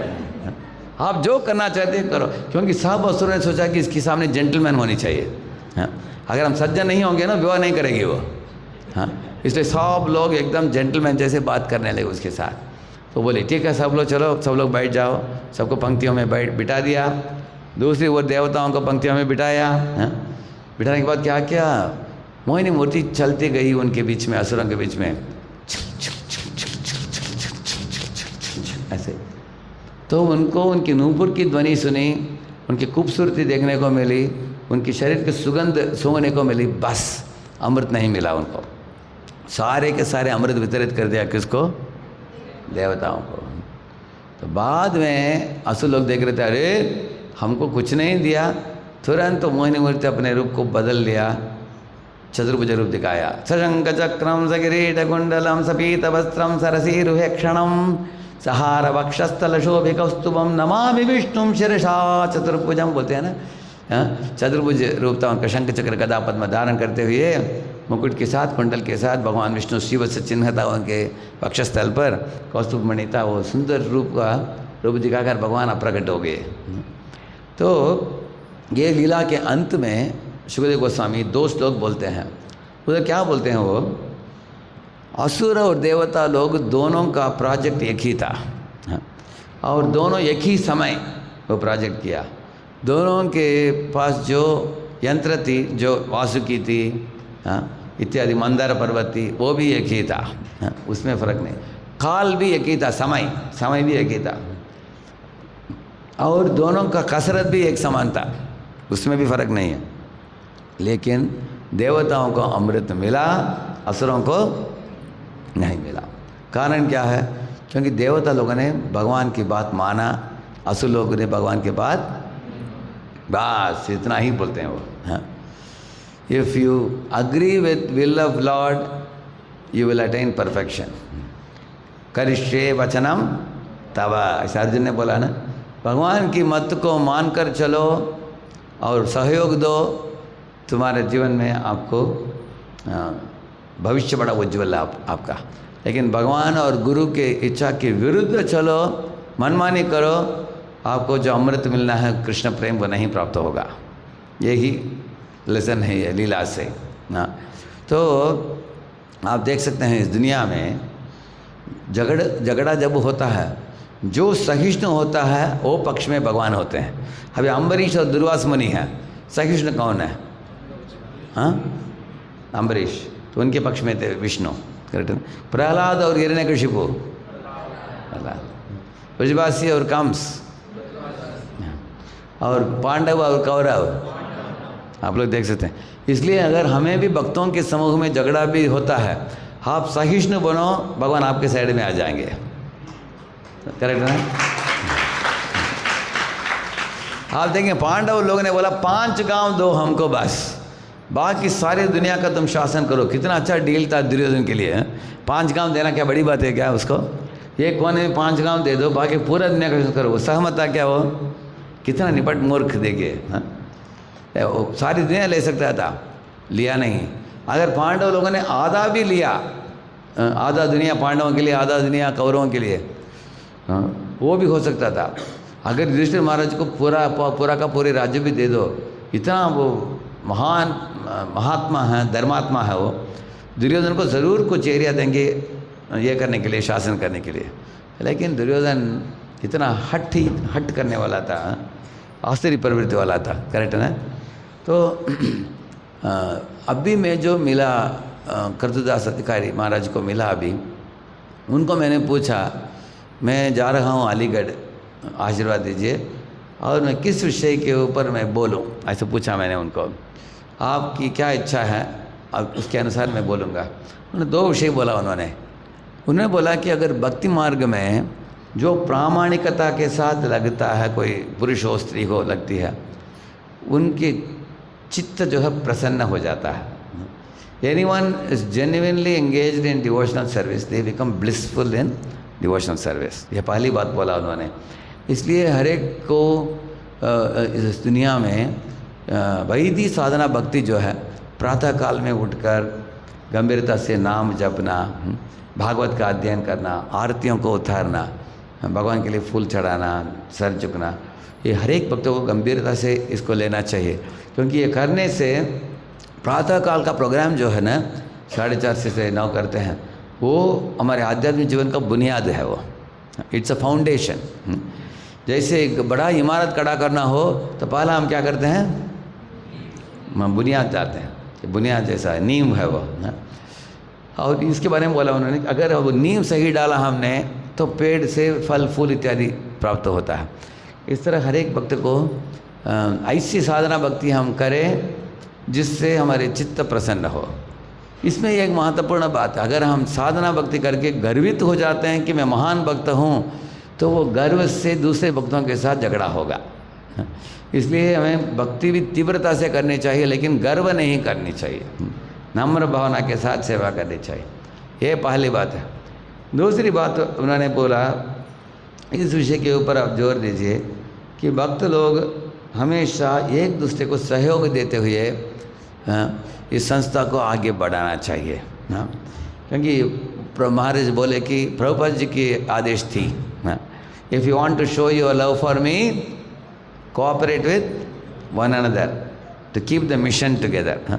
ये मिशन को आगे बढ़ाना हो भक्तों के बीच में, ये जब मिलजुल कर वो लोग सेवा देते हैं, तो उससे हमारी संस्था बहुत अच्छी तरह आगे बढ़ सकता है। तो उन्होंने बोला कि मैं सारे दुनिया के इस्कॉन के भक्तों के लिए यही मैं बताता हूँ, this is the thing, most important thing. भक्त अभी पांडव लोग हैं, वो लोग आपस में कभी कभी मतभेद भी होता था उनके बीच में भी, लेकिन कभी इतना मतभेद नहीं हुआ कि वो लोग एक दूसरे के साथ झगड़ा किया, ऐसा नहीं। क्योंकि वो किसके अंडर में थे, कृष्ण के अंडर में थे। तो भगवान कृष्ण के अंडर में होने के कारण जैसे एक फ्लावर वेस होता है, उसमें रंग बिरंगे अलग अलग फूल हैं, लेकिन सब फूल फ्लावर वेस के अंदर है। इस तरह सब लोग कृष्ण के इच्छा के अंदर अपने इच्छा को रखा, इसलिए वो एक दूसरे के साथ झगड़ा नहीं किया। तो इस तरह हम लोग गुरु गौरांग इनको बीच में रख कर हम एक दूसरे की कमियों को ना देख कर दूसरों में अच्छाई देकर हम सहयोग देंगे, तब हमारा संस्था बहुत आसानी से आगे बढ़ सकता है और भगवान भी हमारे पक्ष में रहेंगे। जब हम सहिष्णु होते हैं, भगवान हमारे पक्ष में रहते हैं। जब हम भगवान की बात को समझ कर उनकी इच्छा के अनुसार हम जीवन चलाते हैं, तो सारे दुनिया की शक्तियाँ आपको साथ देंगे। उदाहरण के लिए अभी अर्जुन ने बोला भगवान को, हे कृष्ण आप मेरे रथ चलाओ, जिधर लेके जाना आप लेके जाओ, आप बोलोगे जिसके साथ झगड़ा करना बोलो मैं करूँगा। ऐसा अर्जुन अपने घोड़ों के रस्सी जो था उसको भगवान के हाथ में दे दिया, सौंपा दिया। उसके कारण क्या हुआ, सब देवता कोऑपरेट करने लगे। अब शिव जी ने उनको पाशुपतास्त्र दिया, इंद्र ने उनको सेलेस्टियल वेपन्स दिया, है ना, और अग्निदेव ने उनको रथ दिया, सोने का रथ। इंद्र ने उनको घोड़े दिए, हनुमान उनके झंडे में बैठ गए, ये जो युद्ध के समय रणभूमि में आवाज़ उठाने के लिए, करेक्ट है ना, ऐसे। और आप देख सकते हैं उनको बहुत अलग अलग देवता लोगों ने सपोर्ट दी उनको। सूर्य देव ने उनको अक्षय पात्र दिया पांडवों को। इसका मतलब आप भगवान की इच्छा के साथ हमारी इच्छा को एक कर दिया हमने, सब सारी देवता भी आपके साइड में है। They will all come to your side, क्योंकि आपके पॉकेट में कौन है, भगवान है। अरे भगवान इनके पास है, चलो हम भी इनके इधर जाते हैं, वो भी हमारे साथ आते हैं। ज़रा सोचिए, अगर सारे दुनिया की फोर्सेस आपके साथ है, क्योंकि भगवान आपके साथ है, तो आपके लिए काम कितना आसान हो जाएगा आपको, करेक्ट है ना? ये बात सोचने की बात है। अम्बरीश महाराज दुर्वास में दुर्वास लगा कि बहुत शक्तिशाली है, लेकिन बाद में दुर्वास को उनके पाँव पकड़ना पड़ा अम्बरीश के, करेक्ट है ना? तो आप लोग अलीगढ़ में भगवान ने आप लोगों को अच्छी अच्छी सुविधा दिया है। इधर राधा बांकी बिहारी केंद्र है, इधर मैंने सुना और एक केंद्र है, एक ब्रजकिशोर प्रभु चला रहे हैं ना, उसका भी स्थान का नाम क्या है? ब्रजधाम, ब्रजधाम सेंटर। उधर 20 लड़के 20 लड़कियां हैं सुना मैंने, 40 भक्त हैं। आप उसको चलाते हैं रेगुलर उधर? अच्छा, बहुत अच्छा। वो और एक सेंटर है, वो भी है, ये भी सेंटर है, मंदिर भी है। राशेश्वर प्रभु, करेक्ट प्रभु जी? रसराज प्रभु ये तीनों को नेतृत्व कर रहे हैं। मैंने सुना अच्छी तरह आप लोगों का सुविधा भगवान ने दिया है। इधर अलीगढ़ में प्रभुपाद जी की इच्छा के कारण दोनों साल आए हैं प्रभुपाद जी, 76-77 में। हाँ, अनेक बार इधर आए, अनेक प्रवचन हुआ सुना मैंने। मतलब प्रभुपाद की कुछ गहरा इच्छा है कि अलीगढ़ में कुछ जोरदार प्रचार हो, अनेक बहुत बड़े संख्या में लोग जुड़े कृष्ण भक्ति में, और आप लोग ब्रज के इतने निकट हो। हाँ, अभी हम उधर महाराज को मिलकर निकले, इधर इतना ही दूर है, हाँ, ज़्यादा दूर नहीं है। हाँ, it is like extension of Vrindavan, हाँ, अलीगढ़। तो आप लोगों के लिए बहुत बड़ी सपोर्ट है। और हमारे महाराज जी जो Kritudas Adhikari Maharaj ji, he has his heart in Aligarh. हाँ, क्योंकि उनकी इच्छा थी कि इधर के सेंटर अलीगढ़ का डेवलप होना चाहिए। और हमारे पूना के रेवतीपति प्रभु, उनका जन्म स्थान है इधर अलीगढ़। हाँ, तो इधर से हैं, इसलिए उनके पिताजी का भी ज़मीन थी इधर, उनकी भी इच्छा थी कि इसका उनको सपोर्ट करने के लिए। तो रेवतीपति प्रभु हमारे मंदिर, पूना मंदिर चला रहे हैं, NVCC न्यू वैदिक कल्चरल सेंटर। पेपर में मैं अध्यक्ष हूँ, लेकिन एक्चुअली वही चला रहे हैं पूना का मंदिर, क्योंकि मैं ट्रैवल करता हूँ बहुत। और रेवतीपति प्रभु इतने नम्र भक्त हैं, सब सारे 6000 कांग्रीगेशन है पूना में, सबके प्रिय बने, वो सबके प्रिय लीडर हैं। अनेक कांग्रीगेशन लीडर इनसे वयस में भी बड़े हैं, और दीक्षा भी उनको पहले हुआ है। He is like a child in the congregation, क्योंकि हमारे कांग्रीगेशन बहुत पुराना है, 95 से, अनेक लोग 91-92 में दीक्षा लिया है। और ये बाद में आने के बावजूद भी इनको नेता के रूप में वो लोग स्वीकारते हैं। उधर बहुत अच्छी तरीके से भक्ति करते हैं और प्रामाणिक डिवोटी हैं रेवतीपति प्रभु। और वो भी इधर आते हैं टाइम टू टाइम, प्रभु जी के साथ मिलते हैं। ही कम्स, जैसे साल में 2-3 बार आते ही इधर प्रभु जी आते हैं। तो आप लोग अच्छी तरह भक्ति कीजिए। और मैं पूना मंदिर की ओर से आप लोगों को स्वागत करता हूँ। आप लोग अगर पूना बॉम्बे एक ट्रिप बनाओगे, मुंबई में प्रभुपाद जी की जुहू मंदिर देखने को मिलेगा आपको, जो प्रभुपाद जी ने स्थापित किया है ना, जुहू। और चौपाटी में भी एक मंदिर है, जुहू में राधा गोपीनाथ है, राधा रस बिहारी है। मीरा रोड में एक मंदिर है, राधा गिरधारी है मंदिर। उसके बाद खारघर में एक नया मंदिर खुला है, बड़ा मंदिर है वो। हाँ, बहुत बहुत विशाल मंदिर है वो, 200 करोड़ का बड़ा मंदिर है वो। और उसके बाद पुणे आओगे, पुणे आने के पहले एक राधा गोविंद मंदिर है बीच में। उसके बाद राधा कुंज बिहारी, राधा वृंदावन चंद्र है। आप लोग ट्रिप बना सकते हैं। All of you're welcome, Prabhu ji can bring, most welcome. आप लोग एक ट्रिप बनाइए कभी, हाँ, ठीक है। तो थैंक यू वेरी मच। थोड़ा समय थोड़ा ज़्यादा ले लिया मैंने, घड़ी देखा ही नहीं, सामने रखा, भूल गया घड़ी को। 5 मिनट प्रश्न ले सकता हूँ कुछ? हाँ, किसी का कुछ पूछताछ है? बोलिए। माता को एक माइक दे सकते हैं क्या? और एक माइक है क्या? इधर उधर माता पूछ रहे हैं, हाँ, उनको दीजिए। या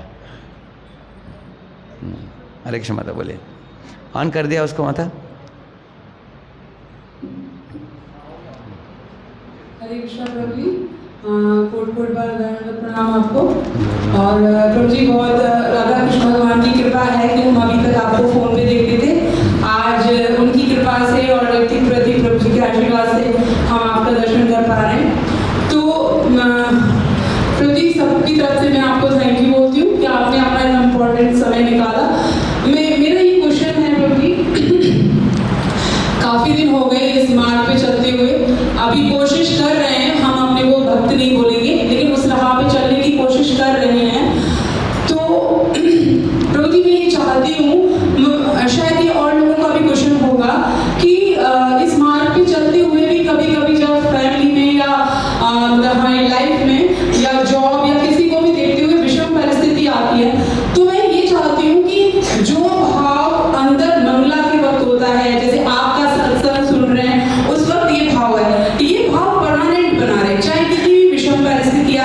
चाहे वो पुत्र का दुख हो, चाहे वो फैमिली में किसी का भी दुख हो, उस भाव को मैं हर वक्त अपने अंदर रखना चाहती हूँ। लेकिन प्रभु जी कभी ऐसा हो जाता है फैमिली को लेके या जॉब को लेके कि एक मिनट के लिए उस दुख में इतने डूब जाते हैं कि ये भूल जाते हैं कि भगवान है ना हमारे साथ में, आता है वो। हमें क्या सोचना चाहिए, जैसे डॉक्टर कभी कड़वा दवाई देता है, आयुर्वेदिक दवाई देखा आप लोगों ने कड़वा, अच्छा लगता है क्या पीते समय, लेकिन हमारे शरीर के लिए वो क्या करता है, अच्छा ही करता है। इसी तरह जो भी परिस्थिति आता है, आप सोचिए कि भगवान कृष्ण ने ये परिस्थिति भेजा है मुझे शुद्ध करने के लिए। ये भाव से हमें देखना चाहिए, आपको ही नहीं हम सब के जीवन में कुछ न कुछ परिस्थितियाँ आते ही हैं, सुख दुख, मान अपमान, शीत उष्ण, जय पराजय, लाभ अलाभ, ये द्वंद्व बोलते हैं उसको। ये तो इस दुनिया में तो द्वंद्व का दुनिया है, हम लोग आए हैं इस दुनिया में, तो कभी सुख मिलेगा कभी दुख मिलेगा। तो दुख मिलते समय में क्या सोचना चाहिए, हे भगवान मुझे शक्ति दीजिए कि मैं आपको भूल ना जाऊं, आपका स्मृति रहे, और साथ साथ आपको भक्तों का संग भी है, आपको दूसरे अच्छे भक्तों का संग है, तो वो भी आपको सपोर्ट देंगे तकलीफ़ों में, आप देख सकते हैं। और ये कड़वा दवाई के जैसे उसको स्वीकार कर सहन करनी चाहिए, सहिष्णुता रखनी चाहिए उस समय, और देखना चाहिए कि इस परिस्थिति में हम क्या करें। पांडव लोगों को 12 साल जंगल में बिताना पड़ा, तो तीसरा साल में क्या हुआ, एक दिन द्रौपदी ने भीम को बुलाया, बोला कि हे भीम देखो, ये युधिष्ठिर महाराज सारी दुनिया की राजा होना चाहिए, राजा सिंहासन में बैठकर शासन करने के बदले जंगल में ये लेटा है धरती में, और इसको लेश मात्र भी इसके अंदर रोष नहीं है। ये देखो, ये पंछियाँ कलरव कर रही हैं, नदी में पानी बह रही है, ब्राह्मण लोग मंत्र का उच्चारण कर रहे हैं, ये अपने ही मजे में है। युधिष्ठिर तुमको क्या लग रहा है, तुमको नाराज नहीं हो रहा है क्या तुम्हारे मन? तो भीम बोला कि मेरे कान से नाक से चिंगारी निकल रहा है, मुझे लग रहा है कि अभी ये हाँ बोलेगा ना युधिष्ठिर, मैं गदा लेकर फट फट करके मार दूंगा दुर्योधन दुशासन को, एक क्षण मात्रा में खत्म कर दूंगा, लेकिन ये छोड़ नहीं रहे हमको, ऐसे बोला। तब युधिष्ठिर ने सुन लिया दोनों की बात, बुलाया उन्होंने दोनों को, बोला कि देखो अभी 3 ही साल हुआ है, 12 साल में आप लोग शांत हो जाओ, क्रोधित होने से अच्छा नतीजा नहीं निकलेगा। Anger is 1 letter short of danger, आप क्रोध को त्याग दो, क्रोध करने से सारे शरीर दूषित हो जाता है। हमें 12 साल अभी जंगल में वनवास दिया गया है, भगवान की ही इच्छा है, तो हमें स्वीकारना चाहिए। उसके बाद अगर भगवान सोचेंगे कि हमें शासन करना चाहिए तो शासन करेंगे, जो ईश्वर की इच्छा है ऐसे उनके ऊपर छोड़ दिया, तो दोनों शांत हो गए। उसके बाद इनके साथ बात करने के बाद तो हम लोग भी धर्म के पथ में चलते समय हमेशा हमारी अपेक्षाओं के अनुसार जीवन नहीं चलेगा। Life will not always be a bed of roses, sometimes there will be thorns, कुछ कभी कांटे भी आएंगे बीच में, लेकिन अगर कांटे नहीं आते ना, हम लोग तीव्र नहीं बनते। जैसे बच्चों को पूछिए, स्कूल में कॉलेज में अगर एग्ज़ाम ही नहीं हो, क्या पढ़ाई करेंगे वो? कहीं पढ़ाई नहीं करेंगे। जब एग्ज़ाम होता है तब तो पढ़ाई होता है ना।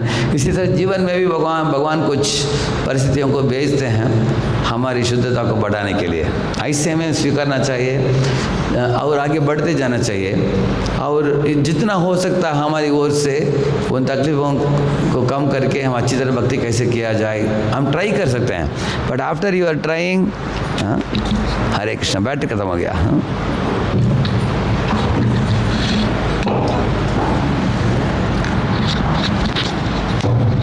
हरे कृष्ण। देखिए, मेरी बहन रहती है कोयम्बतूर में, एक दिन उन्होंने फ़ोन किया, उन्होंने बोला कि देखो अभी 16 माला करना पड़ता है, मेरे 2 बच्चे हैं, उनके 2 बच्चे हैं, एक बेटा बेटी है, दोनों को तैयार करके स्कूल भेजना, पति को कंपनी में भेजना, उसके बाद सास ससुर को देखभाल करना, इतना मुश्किल जीवन है मेरा।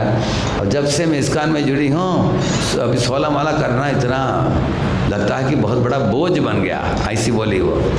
मैंने बोला नहीं तुमको सुबह नहीं करना है पूरा, तुमको 2 बच्चे हैं तो दिन में भी कर सकते, बोल रहा था। तो 2 दिन बाद उनका वापस फ़ोन आया, बोले कि अभी मुझे बोझ नहीं लग रहा है, बहुत आसान लग रहा है, बोला उन्होंने। मैंने बोला कैसे? वो बोले कि उनके कोई फ्रेंड है उधर कोयम्बतूर में, उनके घर में गई थी वो। उनके घर में उनके जो सास जो होते हैं, ससुर जो होते हैं, वो उनका लगभग 85 ईयर्स हो गया था। वो भी एक बिस्तर में लेटे थे और उनका पति को एक कार का एक्सीडेंट हो गया था, उसका टांग टूट गया था, वो भी लेटा था। और उनका एक बेटा था, सबसे बड़ा बेटा था, उसको कुछ वन साइड पैरालिसिस कुछ हुआ था। तो 3 लोग लेटे थे घर में हैं?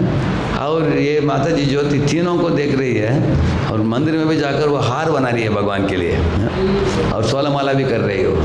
और माता जी एकदम आराम से कर रही है सब सेवा।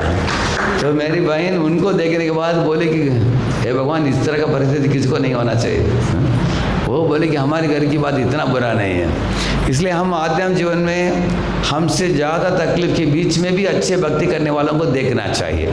जैसे संकट के बीच में गजेंद्र ने क्या किया, एक फूल को उठाकर भगवान को अर्पित किया, नारायणा अखिल गुरु भगवन नमस्ते, ऐसे भगवान को एक अर्चना कर दिया उन्होंने। हाँ, एक श्लोक में बताया है भागवत ने, सोन्तस्य रस्युर्बलेन गृहीतार्तो दृष्ट्वा गरुत्मतिहरिं कवपातचक्रं उक्षिप्य साम्बुजकरं गिरमाह कृच्छ्रान्। अपने सूंड से उठाया एक फूल, नारायण अखिल गुरो भगवन नमस्ते, नारायण अखिल गुरो भगवन नमस्ते। तो भगवान ने सोचा कि संकट के बीच में भी इसने मेरी अर्चना को छोड़ा नहीं है। तो आप सब लोग बैठे हो इधर, गृहस्थ भक्त लोग, आप लोगों के जीवन में अनेक जिम्मेदारियां हैं आप लोगों को। इन जिम्मेदारियों के बीच में, तकलीफों के बीच में अगर आप भक्ति करोगे, आपको 100 आउट ऑफ 100 दे देंगे भगवान। हाँ, करेक्ट है ना? क्योंकि सब ठीक ठाक होते समय भक्ति करना बड़ी बात नहीं है। अगर कोई बोलेगा समुद्र की लहरें बंद होने दे, उसके बाद मैं नहाऊंगा, समुद्र की लहरें कभी बंद नहीं होंगी, तुम नहाओगे नहीं, है? नहीं हो पाएगा। इस दुनिया में जिधर हम आए हैं, ये दुनिया को संसार सागर बोला गया, इसलिए सुख दुख आते रहेंगे ऐसे। लेकिन हमें सोचना चाहिए कि भगवान के श्री चरणों को पकड़कर हम रखेंगे, बाकी सुविधा हो असुविधा हो परवाह नहीं, जो चीज़ उचित, जो चीज़ शाश्वत है उसको पकड़ कर रखेंगे। करेक्ट माता जी? Thank you, thank you. और एक प्रभु जी का एक हाथ ऊपर का, अच्छा, एक छोटा लड़का बालक पीछे हाथ ऊपर किया है उसने, समझ गया वो पूरा? आपको समझ में आया मैं जो बोला? प्रणाम। हाँ बोलिए।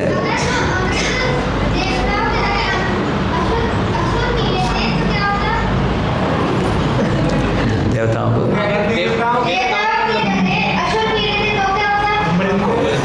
अमृत को अगर देवताओं के असुर पी लेते तो क्या होगा? अच्छा, देवताओं को मिलने के बदले असुर को मिलता था। अगर असुरों को मिलता था, भगवान देना नहीं चाहते थे उनको। कारण क्या है? असुर लोग ऑलरेडी उत्पात मचा रहे हैं इस दुनिया में, अमृत पीकर बहुत लंबे समय के लिए उत्पात मचाते रहेंगे ना। हाँ, उतना ही नहीं, देवता लोग सब जीवों को एक वैदिक संस्कृति को बचाने के लिए मदद करते हैं, ताकि सब जीवों का उद्धार हो। अगर असुरों को अमृत मिल जाता है तो वो जीवों के उद्धार में मिट्टी डालेंगे, वो जीवों का उद्धार नहीं होगा। समझा आपने? सी ऑल द जीवस should they go back to Godhead और stay here, what do you see? सब जीवों को भगवत नाम लौटना चाहिए, नहीं तो इधर ठहरना चाहिए। आपको क्या लगता है?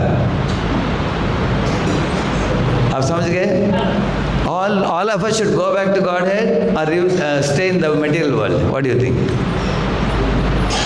You didn't understand, ना? हाँ, तो भगवान को जाने के लिए क्या संस्कृति चाहिए? दैवी संस्कृति चाहिए, आसुरी संस्कृति चाहिए, दैवी। इसलिए भगवान ने उनको अमृत दिया। समझना आपने? समझ में आ गया बात? ठीक है, बुद्धिमान है। और एक और प्रश्न है कि भगवान ने अमृत के लिए युक्ति क्यों की? तो वो पहले से ही अमर थे। हाँ, भगवान ने अमृत के लिए युद्ध क्यों किया? भगवान पहले से युद्ध को कब किया भगवान ने? पहले से डिसाइडेड है कि भगवान देवताओं को इतना सारा कुछ करने की क्या जरूरत है? Oh right. लेकिन अमृत को निकालने के लिए असुरों का भी ज़रूरत थी। करेक्ट है ना? देवता और असुर दोनों ने मंथन किया है ना, अमृत तो लास्ट में निकला। करेक्ट ना? लेकिन भगवान ने पहले से सोच लिया था कि जो बात मानकर वैदिक संस्कृति के अनुसार चलने वाले हैं उनको अमृत देना चाहिए। ये भगवान का निर्णय था, क्योंकि असुर लोग भगवान की बात मानने वाले नहीं हैं और धोखाबाजी करके असुर लोगों ने अमृत पीने की प्रयत्न की, मिला नहीं उनको। भगवान को कोई धोखा दे सकता है क्या? बड़ी होती कोई दे सकता है? कोई नहीं दे सकता, क्योंकि भगवान दोनों के पिता हैं, दोनों के ऊपर भगवान। सी फॉर एग्जाम्पल एक उदाहरण देता हूँ आपको। एक पिताजी थे, वो जब केक लेकर आते थे लंबा ऐसे, बड़ा बेटा छोटा बेटा, दो बेटे थे उनके। छोटा बेटा हमेशा रोता था, पापा ने पूछा कि तुम क्यों रोते हो हमेशा मैं जब केक लेता हूँ? बोला कि बड़ा बेटा क्या करता है, केक को ऐसे काटता है, मुझे थोड़ा ही देता है, ज़्यादा खुद खा लेता है, हर बार करता है ऐसे। तो पिताजी ने क्या किया बुद्धिमत्ता से, अगले बार जब केक लेकर आए, बोले दोनों को बुलाया, बेटे ध्यान से सुनो, आप में से एक व्यक्ति काट सकता है केक को, दूसरा व्यक्ति चुनेगा, वो 2 आइटम में जो चुनना है वो पहले चुनेगा। समझ रहे आपने? One will cut the cake, another one will make the choice of which one to take. अभी बड़े भाई जो था समझ में आ गया उसको, अगर मैं एक छोटा काटा एक दूसरा बड़ा काटा तो क्या होगा, बड़ा वाला ले लेगा कौन? छोटा भाई। इसलिए उस दिन एग्जैक्टली बीच में काटा, दोनों को एक ही साइज का मिला। तो भगवान भी जानते हैं कि असुर लोग धोखाबाजी करने वाले होते हैं, इसलिए भगवान ने उनको प्रोत्साहन नहीं दी। You understand no? You are in which standard now? Which standard? Fourth. What's your name? Parth. Given. मुझे कानपुर पहुंचना है 8 बजे के पहले। अभी कितना टाइम हो गया? करना है। हाँ या इधर से कितना टाइम लगता है? 3 घंटा लगता है इधर से? अच्छा, भगवान के दर्शन लेके सब लोग शुद्ध हो जाते, तो असुर क्यों नहीं? हाँ एक्चुअली असुर लोगों को मालूम है, लेकिन शुद्ध होने के लिए तैयार नहीं। जैसे अभी आपको मालूम है चोर रहते हैं जेल में, अभी चोरों को देश की विधि विधान मालूम है कि नहीं? आपको क्या लगता है? उनको मालूम नहीं है, वो जानबूझकर वो चोरी करते हैं। आपकी क्लास में आप देखेंगे स्कूल में कुछ विद्यार्थी कॉपी करते हैं, करेक्ट है ना? कॉपी करके टीचर को दंड देते हैं। अभी उनको मालूम है कि नहीं विधि? उनको विधि मालूम है? मालूम नहीं है? मालूम है। क्यों करते हैं? उनको ही जाकर पूछिए आप, क्योंकि आदिकाल से शरारती करने वाले कुछ जीव होते ही हैं, भगवान के विरुद्ध करने वाले, लेकिन उनको चांस है सुधरने के लिए। अभी देखिए प्रहलाद महाराज का भी असुरों के परिवार में जन्म हुआ था, बलि महाराज का भी, बाद में बलि महान भक्त बन गया, विभीषण, ये सब लोग असुरों के कुल में जन्म लेने के बावजूद भी भगवान के भक्तों के पक्ष में आ गए। इसका मतलब है भगवान पक्षपात नहीं करते हैं। अगर आप असुर को भी भक्त बनना हो तो भगवान छोड़ते कि नहीं? भगवान अनुमति देते हैं। क्या है डीमन बिकम अ डिवोटी और नॉट? आपको क्या लगता है? हो सकता है, लेकिन उसके लिए वो सहमत होनी चाहिए। करेक्ट? अभी हम सब लोग इधर आए हैं, ऐसा नहीं कि हम शुद्ध भक्त हैं, लेकिन हम शुद्ध भक्ति के पद को पकड़कर चलने के लिए हम तैयार हो गए हैं। सिर्फ हमें ये इस सही पद को चुनकर उस पद के अनुसार जीवन को चलाना चाहिए। Are you clear about this? समझ आ रहा है आपको? Very good, thank you. Shri Prabhupada की